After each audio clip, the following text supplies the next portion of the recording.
Hello, everybody. It's me, Connor Groel, here back with another episode of Direct Snap, the top level sports NFL talk show. I am back with the family for Thanksgiving this week, but still here with you tonight to talk NFL Week 12. And if I go back to the title slide, I guess I spoiled the opening of the show. But as you can see now, if you just forget the next slide, you see we got the blue and red dual color background, and that can only mean one thing. We're going to talk a lot about Rams and Chiefs. The Week 11 Monday Night Football matchup pitting two 9-1 teams against each other.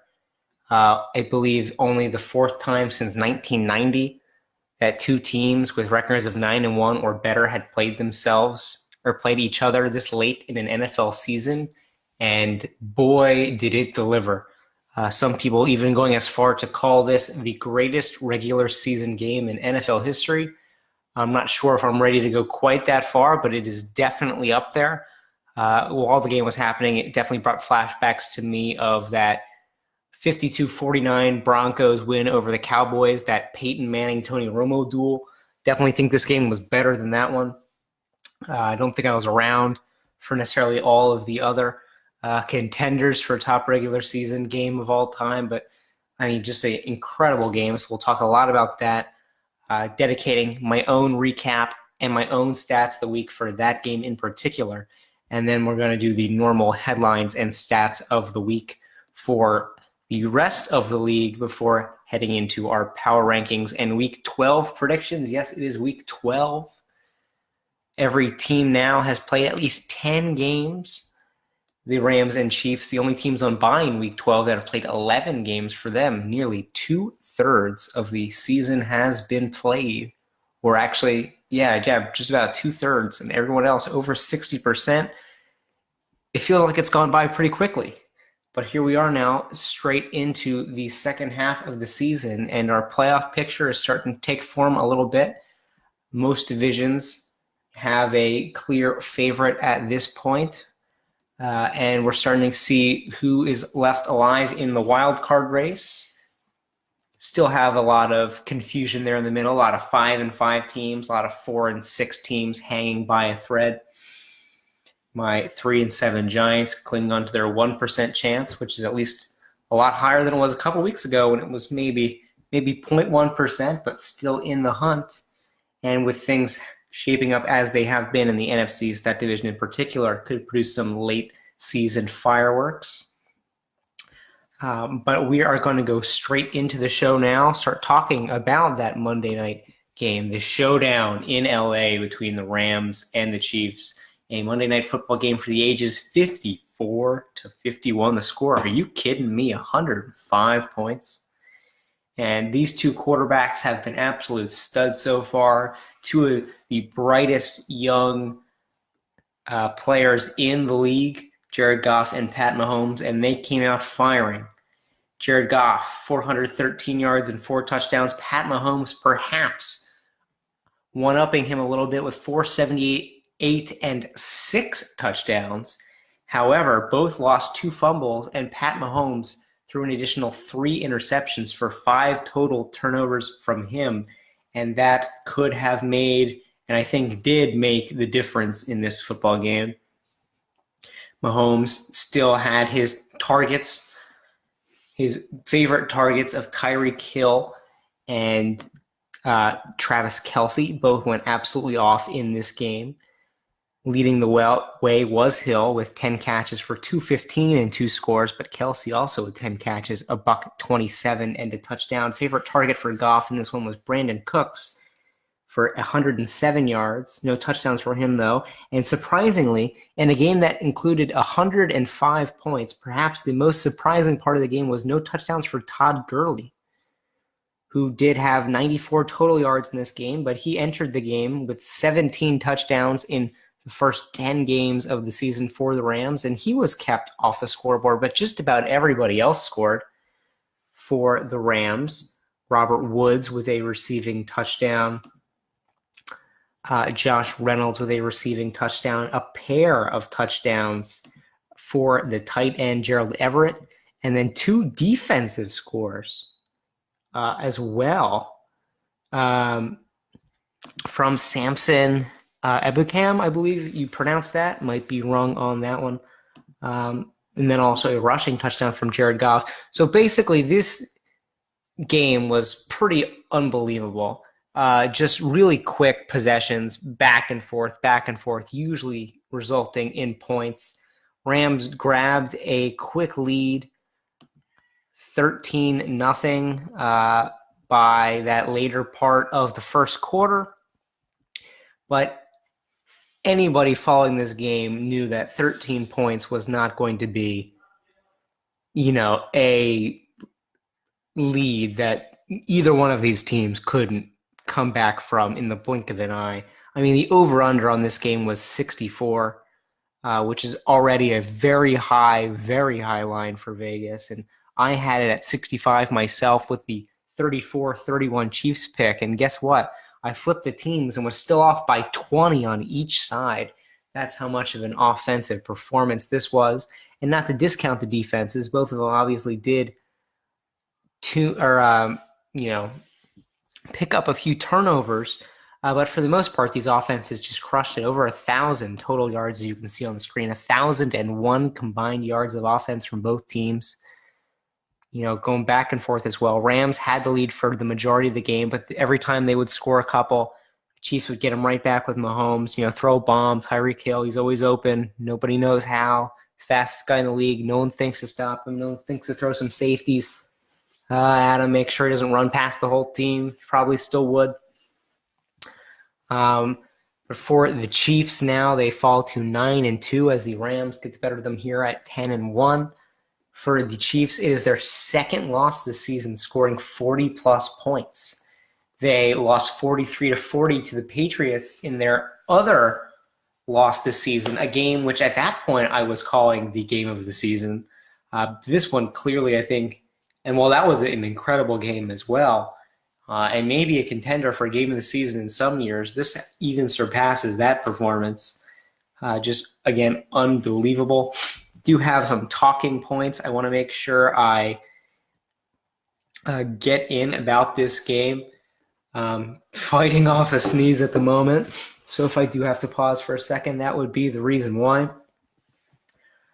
Interesting, this game was supposed to be played again. The big story was supposed to be played in Mexico, was supposed to be played at Estadio Azteca, and got moved to LA because of poor field conditions there. And did this, LA home field advantage provide a little bit of an extra spark to the Rams? Probably a bit, but still a very, very even matchup. I think going in, it was basically a coin flip, I would say.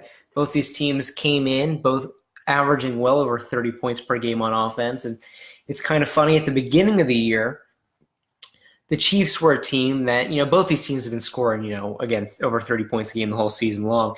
But at the beginning of the year, the Chiefs looked like a team that, had to score all these points to win these shutout games because their defense had been pretty poor. The Rams were a team that started off strong on defense, and the last few weeks have been giving up tons of points. But again, the offense just keeps squeezing out these victories. And then the defense making critical stops on those final drives of the game where the other team has a chance to drive and take the victory. So both these teams have had, their on and off performances on defense, and I think this was definitely an off for both of them, clearly. But I also want to mention the play callers on both these teams because, you have obviously two great young quarterbacks, and you have some core players and strong offensive line play from both sides. But some of the play calls being drawn up, we know Andy Reid, something of a quarterback whisperer. He's a fantastic coach. Sean McVay, the 32-year-old in his second year for the Rams, is a guy, and this is maybe a bold statement, but I'm willing to say it. I believe by the time he is retired, and you have to realize that could easily not be for another 30 years or more, but I think he'll definitely go down as the greatest coach in NFL history when it's all said and done. Just the way this guy thinks about the game. He's been a offensive coordinator for the Redskins since he was like 26. Sees the game brilliantly. Football family. He's a guy that remembers just about every play and every situation that he's ever been in as a coach and as a play caller. Just real genius, very creative, very inventive. You see them going with the fake punts and very aggressive on fourth down. Just playing the numbers on a lot of these situations in a very smart way. And that pairing of Sean McVay and Jared Goff is going to be huge. And I think they're going to be a very successful team for, the decade or decade and a half moving forward, because I don't think either one of them are ever going to leave this situation. The Rams are set up right now in my opinion, to be the NFL's next great dynasty. Whether they get the first ring this year or not, we will see. But I definitely would expect at least 2 from these guys over the next 5 or 6 years.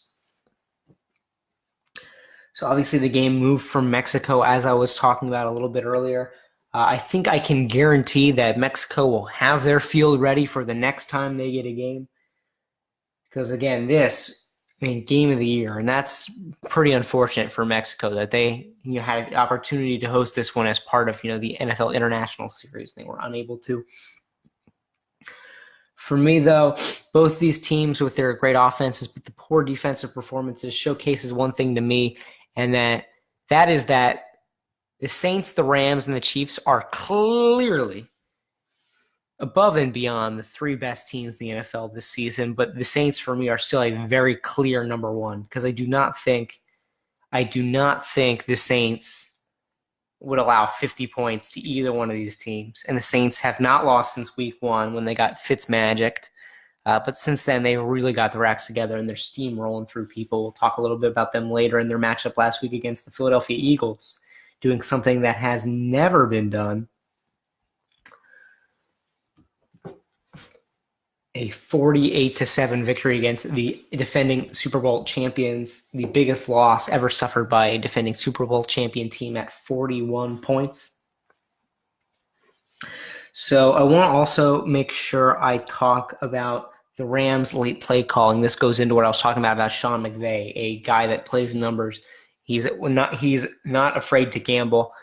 The Rams actually received quite a bit of flack for their play calling late in this game. If I can set up, the situation here, believe it or not, the score is 54-51. And the Rams are getting the ball with 1 minute and 18 seconds left, and the Chiefs have all 3 of their timeouts. And, conventional wisdom suggests that, you run it 3 times. Maybe you take a shot past the ball on the 3rd down, but you want to try to get a first down on the ground. You want to try to force the other team to use their timeouts. And that's how basically every coach who's just about ever coached the game would view the situation. But what the Rams do instead is they call 3 pass plays on 1st, 2nd, and 3rd down. Now, it helps just a bit that they do have a false start called on Andrew Whitworth on that 1st down, so it brings up a 1st and 15.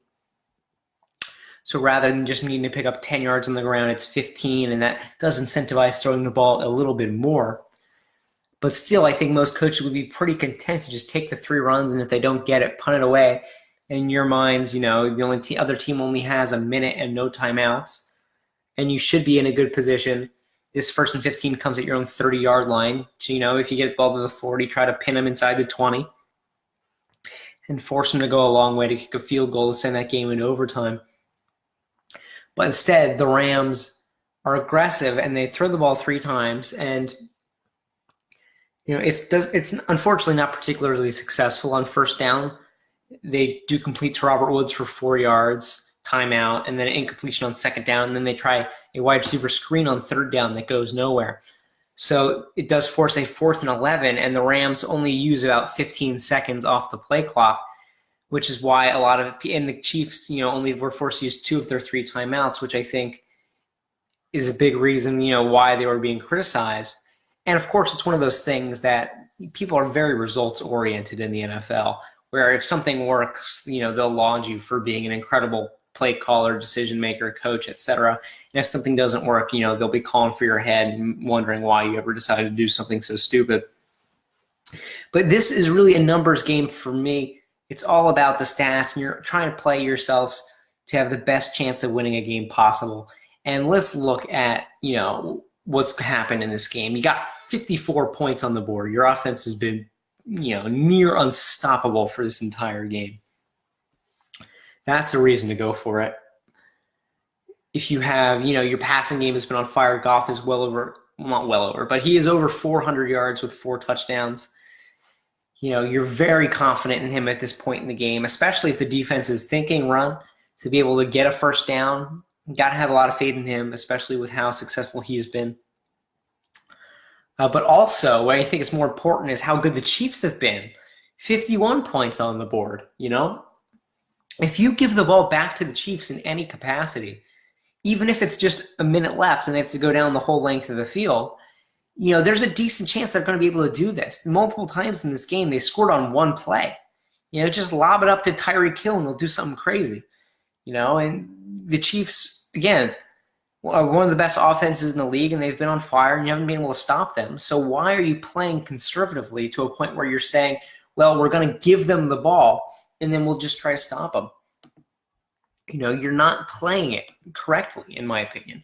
You have to have on that position, you have to be playing as if this is going to be the last possession of the game. You're trying to kill it now. Don't give a guy, don't give the best offense in the league a chance to get the ball. The goal is to avoid giving them a chance. And that's exactly what the Rams are trying to do. Because if you get one first down, the game is essentially over. If you get it on first down, then the Chiefs will have 2 timeouts left and a minute 10, and then you can run it. And then at best, the Chiefs will get the ball back with 20 seconds or so left on the clock. And at that point, it doesn't even matter how poor your defense is. You're basically set. And then on the other hand, if you get it on second or third down and the Chiefs are already forced to burn 2 of their timeouts, you can just run the clock out and the game is over. So you always have to be playing, and I think coaches are way too conservative at the end of games. I think if you have an offense that's been doing well and you have a chance to just kill the game on that possession, I think in many situations it is definitely the best move to try to be aggressive and try to throw the ball and try to just seal the deal rather than giving the ball to your opponents. And then you sometimes get into a pattern where the defense is, they'll let them take short routes, and then all of a sudden you're giving up 10 yards on every play just because you're trying to avoid the big play. When alternatively you could just try to kill the game with your offense. Put your faith in your offense. This game had 30 possessions in it, back and forth the entire time, and very quickly. This game had 4 possessions, I think, in the last minute of the game.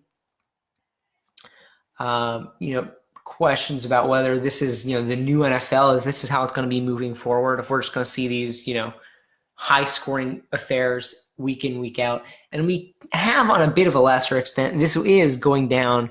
We are on pace for the highest-scoring season in NFL history. I believe each team averaging about 24 points per game, when usually over the last decade or so it is around 21, 22. So we are seeing higher offense so far this season. But not by every team, obviously. These are some absolutely gifted offenses, and I do think the offenses in this game are a little better than today's NFL are better than the defenses. Part of that's due to all the rule changes and protecting the quarterback, and all these personal fouls and things are going on. But I do think we're going to have to get used to this. I'm usually somebody that, you watch a lot of Big 12 football and a lot of Ohio State games and things like that, and you're used to seeing these, 60-point offensive games. And sometimes I do find these games to be a little boring, just when feels like there's no hope that the defense can stop the offense, and you're just going to go touchdown, touchdown, touchdown, whoever gets the ball last wins. But this didn't necessarily feel like that because we had all the turnovers. There were 7 turnovers in this game. And I do think in this NFL, is okay to give up a lot of yards as long as you can force turnovers. Because if you think about it, if you have 2 great offenses going up against each other, then you're okay with giving up the big play if you can force a turnover at some point, at any point during the drive. And I think that's kind of how we're a little more focused towards forcing turnovers. And again, Pat Mahomes threw 2 interceptions in the last minute of the game, or the last 2 minutes of the game, trying to make something happen, down 3. And the ability to force turnovers, and again, the Rams with 2 defensive touchdowns in this game, which were absolutely massive for them. The ability to force turnovers is really becoming one of the most important things in the NFL. And that's why you see teams like the Bucs. The Bucs they might even be, I think at the very least, they're top 5 in total yards, but they're 3-7 because their quarterbacks now, I think in like 9 straight games, I forget the exact stat, but in like 9 straight games, their starting quarterback, regardless if it's been Ryan Fitzpatrick or Jameis Winston, has had multiple turnovers. 4 interceptions thrown by Ryan Fitzpatrick against the Giants last week. So the ability to force turnovers, I think, is incredibly important in this NFL. And the reason with Mahomes turning the ball over 5 times, I think, is just another example of why I believe Drew Brees should be the MVP of the league over Pat Mahomes. Because both these guys have obviously been brilliant, but Drew Brees is a guy, he has thrown 1 interception this season, and he's completing well over 75% of his passes. He is the absolute definition of the reliable quarterback. He's not going to turn it over. He's just going to be throwing completions. He's touchdowns. He's not quite at Pat Mahomes' 37 touchdowns so far this season, although Pat Mahomes has played an extra game in comparison to Drew Brees. But he has 25 touchdowns to just 1 pick. He's a guy that you can trust with the ball. He has a guy that has only fumbled twice. Can I see? I'm trying to look up if I can find out how many of those have been lost fumbles by Drew this season. Is there? So I tried desperately to get this information, at least in a timely fashion. But I don't know. Well, let's say he's lost 1 of the fumbles. Again, just 2 turnovers all season. He's incredibly efficient, and it's not like his numbers around are poor. He's averaging, nearly 300 yards a game, 2.5 touchdowns a game. His team is only 9. His team is 9-1, I believe. The Saints are the best team in the NFL right now. So that turnover factor is a big part of the reason why I do think Drew Brees is the favorite to win the MVP. To hit you up with a few more crazy stats from this game. This is the first time in NFL history where both teams scored 50 points in one game. And with a total of 105, it is the third highest, scoring game in NFL history. The number 1, of course, being that 73-40 Redskins win over the Giants a long time ago. But this is the number 3 highest scoring game. There were more touchdowns scored in this game, 14, than the Bills have scored in their 10 games this season, just 13. This was a scoregami game, 54-51, obviously a score that has never happened before. And only 1 of the 30 possessions longer than 5 minutes. And this third bullet point is really the one that speaks to me when you're talking about turnovers and efficiency. The Rams, with 455 yards of offense, were able to put 54 points on the board. And the Bucs, in Week 10, had a 16-3 loss to the Redskins. Pretty pathetic, where they had 501 yards of offense and scored just 3 points. This is what we're talking about, finishing drives, efficiency. Fitzpatrick with a couple turnovers. They turned it over on downs. They missed a field goal. They really struggled to punch it in. But both of these teams, the Rams and the Chiefs, they definitely know how to score.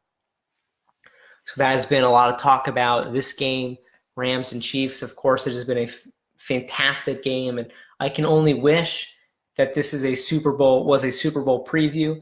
Again, I do believe that the Saints are the best team in the NFL right now, but you can't have watched that game and tell me that you don't think this is the most entertaining matchup we can get. Because if neither one of these teams is going to find a way to, really play a lot of defense, give them credit for the turnovers, but still allowing 50 points apiece, I don't think the Saints are going to play a 50-50 game. And I think they can score the 50, but I think their defense is just significantly better than these two teams. And for that reason, I think this is the best matchup if you just want to see, a fun football game. And this was a very fun football game again, one of the best of all time. So we will head on to our non-Rams Chiefs headlines. Get through these. The first one, obviously, we don't like to talk about it, but Alex Smith did suffer a gruesome leg injury, very similar to Joe Theismann's injury, and he, has fractured the tibia and the fibula, and he'll be out this season and could potentially even be a career ender for the 34-year-old Redskins starting quarterback. There are a lot of eerie similarities between this injury and Joe Theismann's. They were both starting quarterbacks for the Redskins. This game took place 33 years to the date of Theismann's injury. Both games featured a 23-21 final score. And only two men in NFL history have won Defensive Player of the Year 3 times, Lawrence Taylor and J.J. Watt. And those were the two men that, put the hits on the quarterbacks that resulted in these injuries. So a lot of creepy similarities. Obviously, we wish Alex Smith the best of luck, healing completely or, as much as he can, and would love to see him out there. He's always been one of the most underrated quarterbacks in the league, a guy I would definitely take on my team. And again, you just hate to see this kind of thing happen. But, it's part of the game and it's very unfortunate. We do see this every once in a while, and you just pray that, he can make it out all right. It's a devastating injury for the Redskins, who, are currently first place in the NFC East, but just by a game now. And playing for first place in the division against the Cowboys tomorrow on Thanksgiving. And Colt McCoy will be the starter for the Redskins in that game. Bears on Sunday night took control of the NFC North, a big win for them over the Minnesota Vikings. Now the Bears, with their 4th straight win following their nail-biter game against the Patriots. That defeat, they've now won 4 straight and are now at 7-3, giving them an edge of,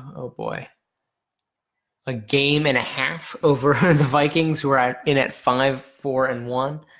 That game was for first place in the division, and now the Bears with a 1.5 game edge. And the Bears might just be the best defense in the league. They definitely have at least a very strong argument for that. Packers a game behind.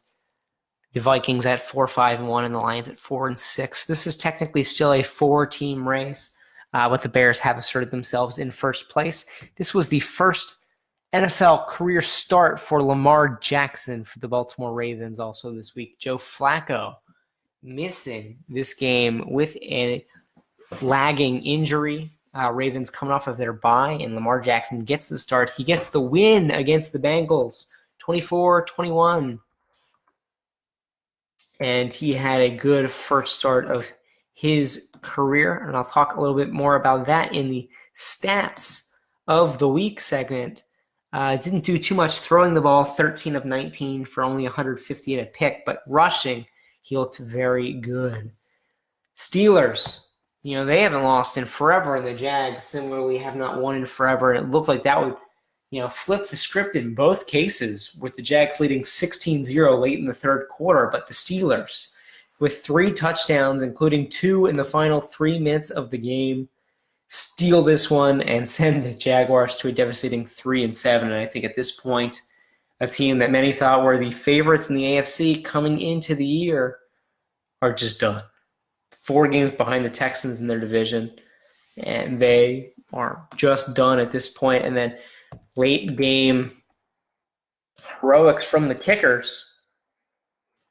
A lot of last second, final 2-minute drill drives for some teams. Brett Maher for the Cowboys, Brendan McManus of the Broncos, and Daniel Carlson of the Raiders. All 3 of them kicking game-winning field goals. And that's a big one, especially for the Raiders, who are, have really been struggling. This is just their 2nd win of the season. Stats of the week. How about this?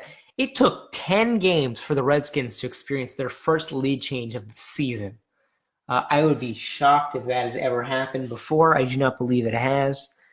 That's right. That means the first team to score in every Redskins game this season coming into this week was the team that had won the game. And it looked like it was going to be the same thing against the Texans this week, but the Redskins took the lead late, and then the Texans snatched it right back with a field goal with about 4 or 5 minutes left from Kami Fairbairn, another kicker having a big week, giving the Texans their 7th straight victory. Have not lost since that Giants game in week 3. And the Texans are finally cracking the top quarter of my power rankings. We'll check that out in just a minute. Eagles, as I had said, suffered the worst loss ever by Super Bowl champions, 41 points at the hands of the Saints. Technically, if it's going to come to anybody, you would like it to come against the Saints, the best team in the league. But the Eagles really struggling. Their secondary is banged up. Carson Wentz threw 3 interceptions in this game. They looked pretty hopeless. Now at 4-6, this is one of the worst Super Bowl hangovers in recent memory. And their chances of making the playoffs at this point are really on thin ice, and they need to get it together. Home game against the Giants this week, and it is an absolute must-win for the Eagles. Lamar Jackson, the most carries ever by a quarterback in the Super Bowl era. 27 carries for him. Again, no quarterback in the last 53 years has ever rushed more times. And he did well for 119 yards. Huge rushing attack from the Ravens. Also, a breakout performance from Gus Edwards. Running back was a backup to Alex Collins, but got the majority of the snaps this week. 17 carries for $115 and a score. And all of a sudden, he could be the new running back for the Ravens and a viable fantasy option. Potentially, I wouldn't do it quite yet. I'd like to see him have another strong performance, but big game for that man. And then Pat Mahomes, the Chiefs quarterback, 37 touchdowns so far through 11 games. He's pacing 53.8. We'll call it 54. And I'm sorry, the record, not 54. The record is 55 from Peyton Manning. So disregard what you see on the screen. So he is, in his first full season as a starter, coming very close, potentially, to Peyton Manning's all-time passing touchdowns record. And at the very least, it looks like he has a very good chance to become second place, which is currently held by Tom Brady with 50. All right, now we are going to, as always, head into the power rankings. Week 12, where do I see these teams, how they fall 1 through 32? Let's do it. We got a new team at the bottom. This weekend, it is the Arizona Cardinals. And this is what happens when you lose to the Raiders. And this is what happens when you lose to the Raiders at home. I do believe the Cardinals were at home for that one. Cardinals have only beat one team this season. They have beat the 49ers, and they've beat them twice.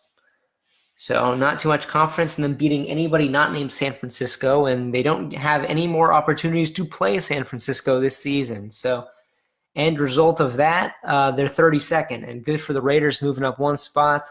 I don't know if they're trying to tank or not, but good on them getting a win. Gruden was happy, and I guess we all like to see Chucky happy.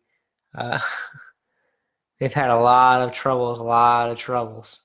But finally getting at least something, some positive note, something positive to take for them.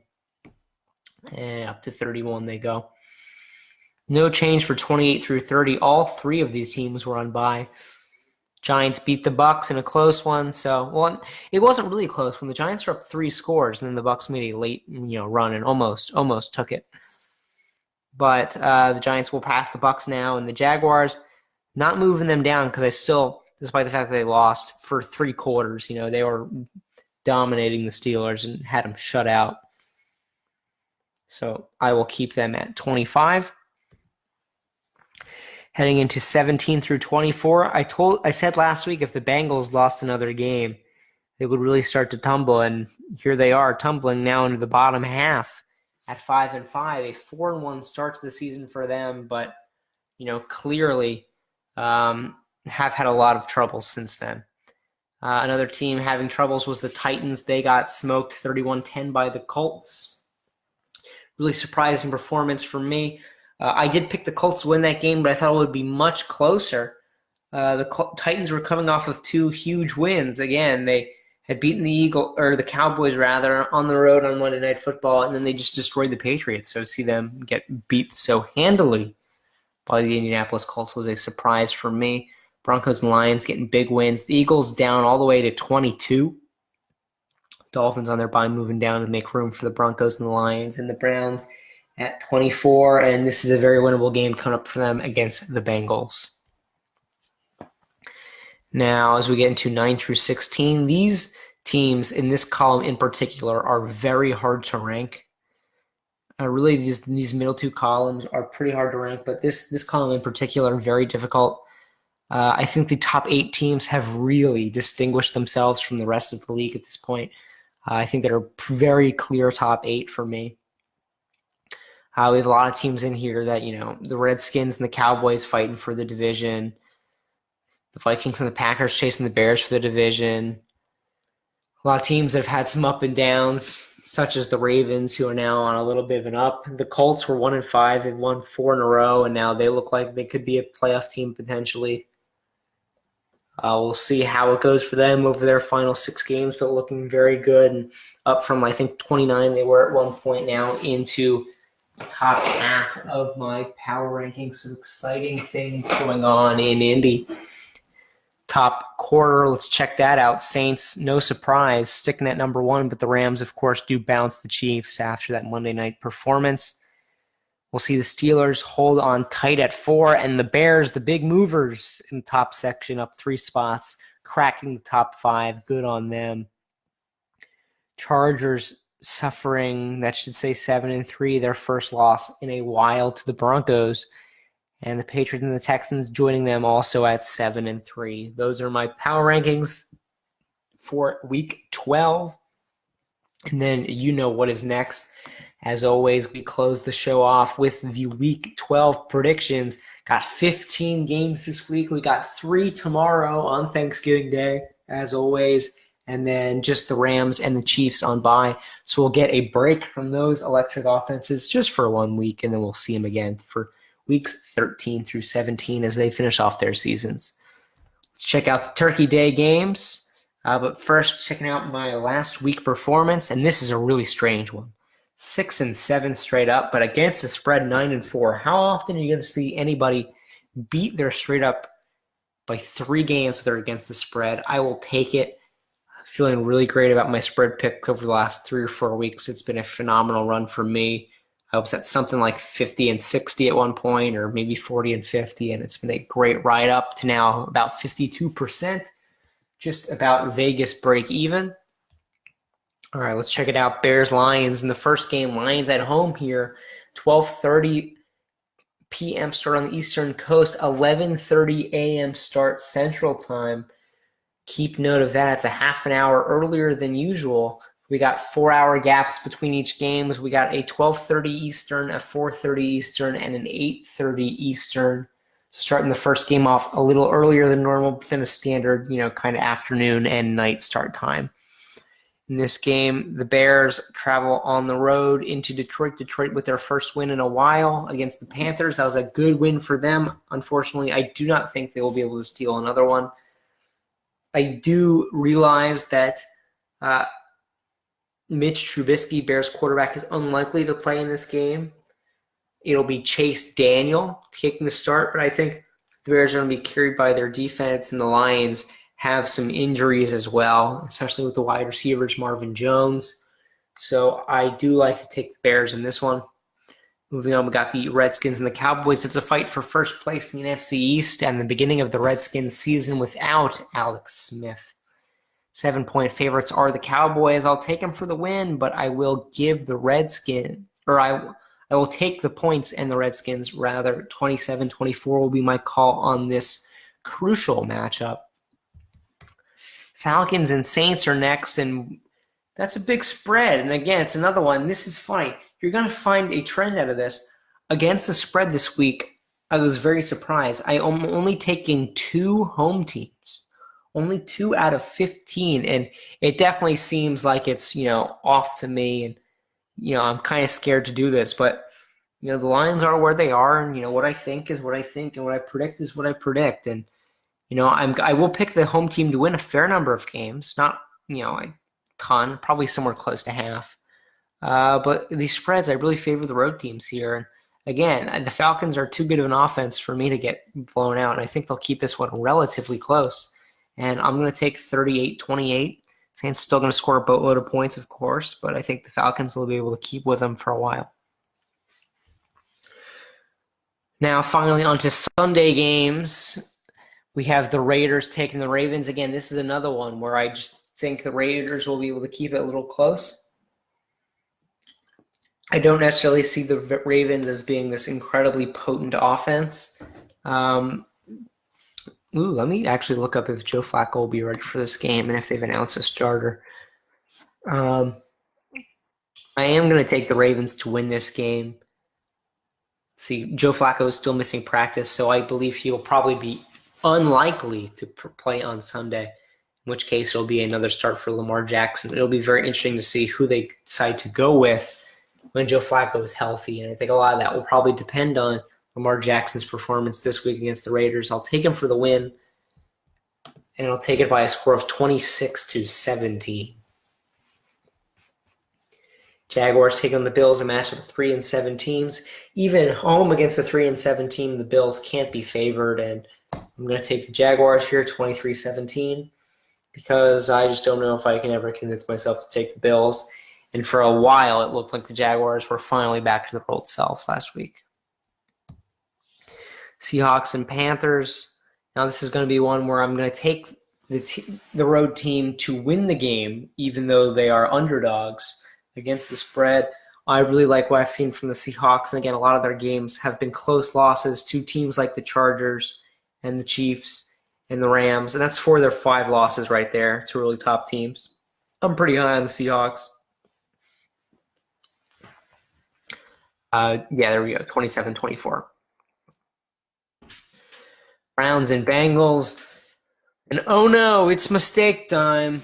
Taking the Browns, 30-28. I like this to be a high-scoring affair in Cincinnati, and Ohio versus Ohio matchup. And again, leaps of faith anytime you're going to take the Browns to win a football game, but I do think they can get it done. The Bengals have lost 4 of their last 5. The only win came in a 3-point victory over Tampa Bay. Not exactly the most impressive performance from them. So I will take the Browns to take this one. Patriots favored by 9.5 against the Jets. And yeah, why not? 31-16 is going to be my call in this one. The Jets look pretty woeful. I think they've lost 4 or 5 in a row.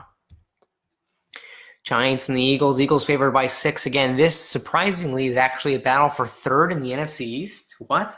After the Giants were 1-7 and the Eagles were Super Bowl champions? Can you believe it?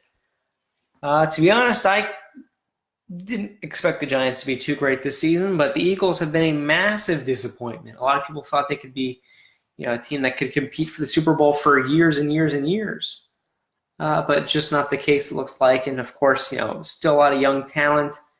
I do have some aging players, especially on that offensive line, but you still got Carson Wentz, probably forever.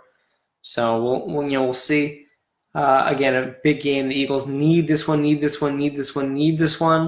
But they don't get it. 3 in a row for the Giants. 23-21 will be the top-level sports call on this one. Going to ride the Giants as they try to, fight themselves back. Odell Beckham said we need to win 8 games in a row coming off the bye. They already got 2. And they'll try to keep that momentum going just a little bit longer.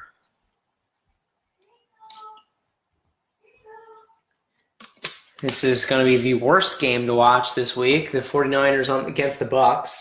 I actually could see a lot of offense in this one, but neither one of the teams is too impressive. However, Jameis Winston had a pretty great performance. Almost got picked off a couple times, but overall he played incredibly well, leading 4 straight touchdown drives, I believe, against the Giants. And I do think he will be able to have a lot of success against the 49ers, and I'll give him a 31-24 win by a touchdown. Cardinals and Chargers, not going to waste too much time here. Chargers, but I like the Cardinals to keep it maybe a little bit closer, 27-17. do have the Colts and the Dolphins now in a matchup of two 5-5 football teams. But of course, on two different trajectories, with the Colts winning 4 straight, and I never thought the Dolphins were that great, even when they were like 3-0 or 4-1 or whatever they were.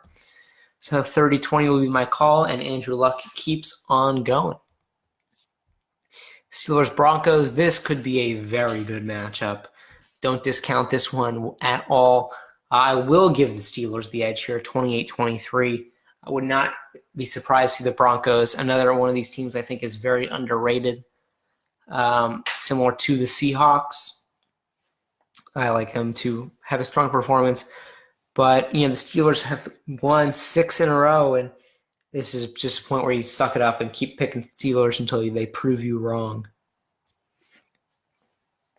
Sunday nighter will be the Packers and the Vikings, and if the Seahawks game wasn't a must-win for the Packers, this one definitely is. And I do think Aaron Rodgers will pull out just a little bit of magic to be able to sneak it by, just barely. 24-23 will be my call there. And finally, the Texans and the Titans. The Texans have won 7 straight, but not really many people think they're that strong of a team, even with all of their wins, because they've just, have not beat a ton of great teams. And the Redskins was a big win for them. And a lot of their games have been very close. You look at this Texans team, let's take a look at a few of their matchups. They beat the Redskins by 2, and the Redskins missed a game-winning field goal. They beat the Broncos by 2. Broncos missed a game-winning field goal. Did have big performances against the Jaguars and the Dolphins before that, but needed a Nathan Peterman pick to beat the Bills, beat the Cowboys in overtime, beat the Colts in overtime. Just a lot of really close games. However, I do think the Texans will win again with their 8th straight. And at the end of the day, it doesn't really matter if they're close as long as you keep winning, but I do think it'll be yet another close game, 23-20. The first time these teams played, the Titans got a 20-17 win. But after that game against the Colts, not a lot of confidence in the Titans to get the season sweep over Houston. And instead, I like the Texans to win their 8th straight game. So that is about it for me. That is the show. Of course, as always, I'll hang around for just a minute or so in case anyone wants to throw any questions in the chat. Otherwise, my next show I will most likely, stay tuned for me to confirm this, but I will most likely have a college basketball show coming up, probably Friday or Saturday, most likely Friday if it does happen. The bubble, I'll get my second one of those in. Talk a lot about Duke with their first loss of the season this week, and a lot of the tournaments, and a lot of the early surprisers and disappointing teams, aka the whole Big East so far this season. So definitely tune into that. Of course, like I've said already, the Kansas City Chiefs playing, and the Rams are on bye here in Week 12. But starting next week in Week 13, we will have all 32 teams in action again for the remainder of the regular season. So I have been Connor Groel here on Direct Snap. Thanks for tuning in on this Wednesday before Thanksgiving. And I'll be back at it again with my Direct Snap for Week 13 next Wednesday at 8 p.m. Central Time. Be ready for that. Of course, I've been Connor Groel as always. Thanks for tuning in. Pretty sure I just repeated that. But regardless, I will see you all next week. And signing out.